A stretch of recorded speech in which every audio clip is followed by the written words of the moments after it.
Japan ಪ್ರವಾಸದಲ್ಲಿರುವ ಕೇಂದ್ರ ಕೈಗಾರಿಕೆ ಮತ್ತು ವಾಣಿಜ್ಯ ಸಚಿವ ಪಿಯೂಷ್ ಗೋಯಲ್ ವಿವಿಧ ಉದ್ಯಮ ನಾಯಕರೊಂದಿಗೆ ಇಂದು ಸಮಾಲೋಚನೆ ನಡೆಸಿದರು.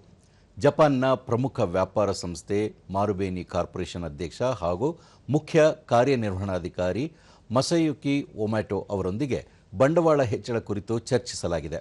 ಹಲವು ದಶಕಗಳಿಂದ ಈ ಸಂಸ್ಥೆ ಭಾರತದಲ್ಲಿ ಮೂಲಸೌಕರ್ಯ, ಇಂಧನ, ಸಂಪರ್ಕ, ಆಹಾರ, ಖನಿಜ ಸೇರಿದಂತೆ ವಿವಿಧ ವಲಯಗಳಲ್ಲಿ ಪಾಲುದಾರಿಕೆ ಹೊಂದಿದ್ದು, ಇದನ್ನು ಮತ್ತಷ್ಟು ಬಲಪಡಿಸಲು ಉದ್ದೇಶಿಸಲಾಗಿದೆ ಎಂದು ಸಚಿವ ಪಿಯೂಷ್ ಗೋಯಲ್ ಹೇಳಿದ್ದಾರೆ.